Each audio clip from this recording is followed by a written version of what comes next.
Ayan guys, for today's video ay ang pag-attend natin ng birthday. Hindi lang isa kundi dalawang may birthday. Kaya pagkatapos natin sa una, sunod naman sa pangalawa. Mabuti na lang yung una ay nagumpisa ng alas 10 ng umaga at alauna na ng hapon natapos. Kaya kasama na ang merienda sa umaga at tanghalian. Hindi naman siya yung birthday na bongga-bongga, yung may program, ganon. Pero ito simple lang.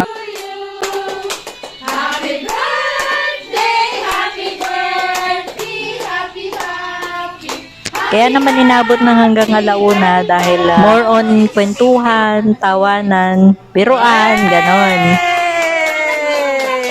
Mas okay pa nga pag ganito ang birthday dahil yun talaga yung parang banding nyo na magkakaibigan, magkakakilala, ganyan. Actually, itong birthday na to dapat surprise dun sa celebrant. Pero nasabi na nung kasama namin dun sa celebrant, kaya hindi na surprise. Kasi baka mamaya i-surprise wala pala yung celebrant sa bahay. Maraming pagkain dahil may kanya-kanya kaming bit-bit na pagkain.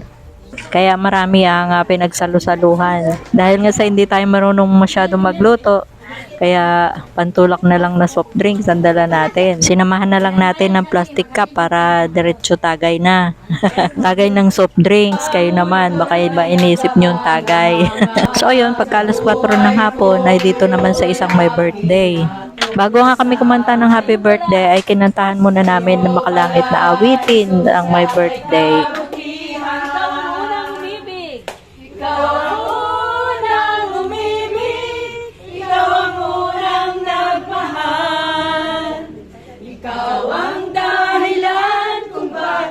Ako'y nabubuhay, kasalanan ko'y pinawi mo, maging sino man o ano man ako.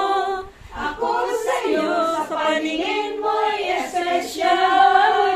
Ikaw ang unang umibig, ikaw ang unang nagmahal.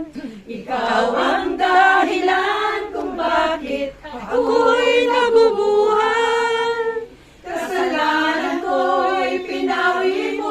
Maging sino man o ano man ako sa'yo, sa paningin mo'y espesyal. Ay kung mapapansin ninyo, karamihan ay mga senior.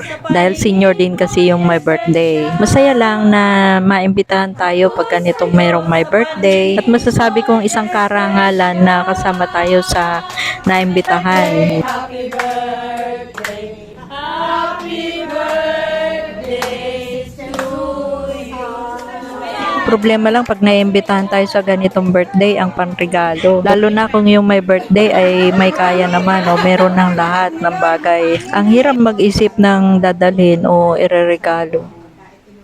Pero sa tingin ko naman sa may birthday ay hindi malaga kung ano ang dala mo o regalo mo. Mahalaga sa kanila ay yung presensya mo. Kaya ka nga inimbitahan para makasama sa celebration. Meron nga yung iba pagka hindi ka pumunta, sasabihin sa'yo pag nasa lubong ka, "Uy, hindi ka pumunta nung birthday ko." May iba naman, "Uy, ang daya mo hindi ka pumunta."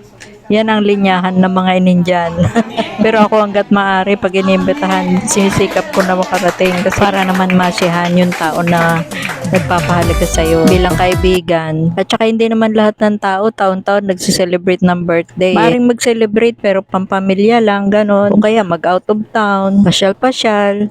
Ay siya, mahaba na ang aking kwento. Hanggang sa muli natin video. Huwag niyo kalimutan. Follow naman pag may time. Hanggang sa muli. Bye! God bless!